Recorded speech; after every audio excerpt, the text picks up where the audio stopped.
Good morning बच्चों। हम लोगों ने टेस्ट से पहले लेसन 2 तक कंप्लीट कर लिया था। अब हम लोग आगे की पढ़ाई करेंगे, ठीक है। लेसन 3 तक कंप्लीट कर लिया था, आज लेसन 4 करेंगे। लेसन 4 है an officer and a gentleman. देखो, एक ना 26 जनवरी पे बच्चों को अवार्ड दिया जाता है जिसको बोलते हैं national bravery award. The National Bravery Award are a set of awards that are given to children usually below the age of 16 years. Generally जो 16 साल से कम उम्र के बच्चे होते हैं उनको दिया जाता है। क्यों दिया जाता है? उनके साहस के लिए, उनकी बुद्धिमानी के लिए, उनके जो उन लोगों ने किसी मुसीबत के समय में लोगों की जान बचाई है उसके लिए। और मेरिटेरियस acts of bravery against all odd, जितनी भी मुश्किलें हैं उसके बदले में उन्होंने बहुत ही बहादुरी से सामना किया है। This category of award presented by the prime minister of India on Republic day has a very interesting history. इसकी ये कौन देते हैं? जो प्राइम मिनिस्टर ऑफ इंडिया होते हैं वो देते हैं। इसके पीछे एक बहुत ही बड़ी कहानी है। क्या है? ऑन 2 अक्टूबर 1952 में 2 अक्टूबर को the first prime minister of our country Jawaharlal Nehru was watching a show at Ramlila ground Delhi. वो रामलीला ग्राउंड दिल्ली में एक शो देख रहे थे। Suddenly a short circuit set decorated tent on fire. एक अचानक ही शॉर्ट सर्किट हुआ और वहाँ पर क्या हुआ? आग लग गई। अ 14 ईयर्स ओल्ड बॉय, 14 साल का लड़का हरीश चंद्र मेहता जिसका नाम था, was serving as a scout on the ground. जो स्काउट गाइड के रूप में वहाँ पर वॉलंटियर था। He swiftly cut through the tent using his knife. उसने अपने चाकू से टेंट को काटा। Thus saving the lives of all the people who were trapped inside. जो उसमें फंसे हुए थे लोगों की जान बचाई। This incident led Jawaharlal Nehru to propose the idea of honoring brave children across the country। उन्होंने इसी से आइडिया आया कि क्यों ना ऐसे बच्चों को, जो पूरे देश भर में ऐसे बहादुर बच्चे हैं, उनको इनाम दिया जाए। Thus the national bravery award was establish. और नेशनल ब्रेवरी अवार्ड वहाँ से स्थापित हुआ। अब देखो, अब यहाँ पर हम लोग read more about awards of national bravery award 2018, makes a note of 2 children. अब आप ऐसा बनाएं और उसके बारे में डिस्कस करें। अब हम लोग एक इंडियन आर्मी के हीरो के बारे में पढ़ेंगे जिसने अपनी देश के लिए जान निछावर। Colonel Vasanth Venugopal was born on 25 March 1967। 1967 में 25 मार्च 1967 को कर्नल वसनाथ वेणुगोपाल का जन्म हुआ। कहाँ पर? किनके यहाँ? Prafulla and N K. Venugopal in Bangalore.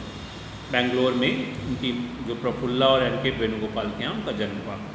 He was the younger of the 2 brothers। 2 brothers, 2 भाइयों में सबसे छोटे थे। His father's works required the family to travel throughout the Karnataka. उनके पिता की ऐसी जॉब थी कि उनको पूरे कर्नाटक में घूमना पड़ता था, कभी कहाँ कभी कहाँ। Thus the family moved to Udupi, Shimoga and Bengaluru. जिसकी वजह से उनको उडुपी में रहे, शिमोगा में रहे, बेंगलुरु में रहे।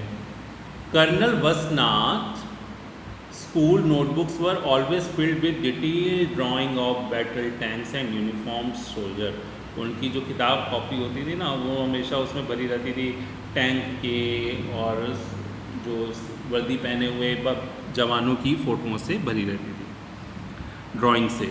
ही love reading war story and was fascinated with arm tanks and weaponry. वो उनको जो वॉर स्टोरीज थी वो पढ़ने में बहुत मज़ा आता था।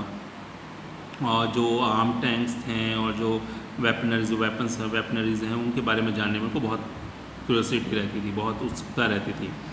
सच was his reverse for the uniform. वो मतलब बचपन से ही उनके अंदर यूनिफॉर्म के प्रति एक सम्मान था।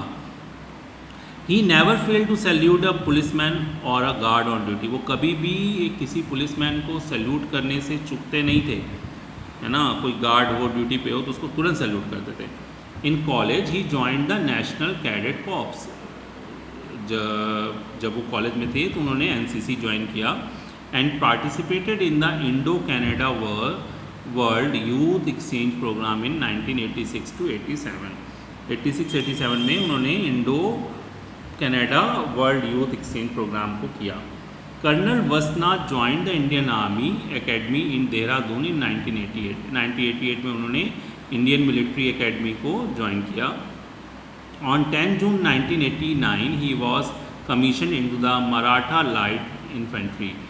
वो वहाँ पर 10 जून को 1989 में वो वहाँ पर मराठा लाइट इन्फेंट्री में उनकी ज्वाइनिंग हुई, जो उनको वहाँ पर भेजा गया। In a military career spanning 18 years, वो अपने मिलिट्री कैरियर में उन्होंने 18 साल बिताए।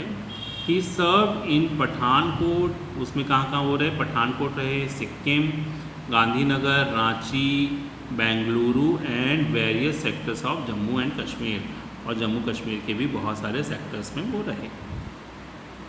ठीक। आई गो वेयर माई मैन गो, वो बोलते थे कि मैं वहाँ जाऊँगा जहाँ मेरे जवान जाएंगे। Was the motto of this brave rock, उनका ये उद्देश्य था उनके office. He always led from the front and would be wide his troops even in the face of great danger, वो हमेशा फ्रंट पे सामने रह करके अपने जवानों का उत्साह बढ़ाते थे, उनको लीड करते थे, भले कितना भी बड़ा डेंजर क्यों ना हो। Yet this daring officer was a heart, मतलब कि बहादुर ऑफिसर के दिल में उनके पास एक बहुत अच्छा दिल भी था। A man of peace who enjoyed the simple things of life, जिसके हृदय में शांति भरी थी, वो छोटी छोटी चीज़ों को करके खुश होता था। कैसे? He crave for the most mundane activities that everyone takes off for granted, वो हर वो छोटी चीज़ करने में मज़ा लेते थे जो लोग करना नहीं चाहते हैं, जैसे जो ऐसे ही समझते हैं, जैसे पिज़्ज़ा ऑर्डर करना, है ना, eating hot chocolate fuse, drinking filter coffee, ये सब उनको करने में बड़ा मज़ा आता था। ठीक है, इनके बारे में हम लोग और आगे पढ़ेंगे। आज हम लोगों ने यहाँ तक पढ़ लिया, इसके बारे में रीडिंग हम लोग आगे नेक्स्ट क्लास में लगाएंगे। बेटा आप लोग भी इसको घर पे रीडिंग लगाइएगा, ठीक है, फिर नेक्स्ट क्लास में मिलेंगे। बाय।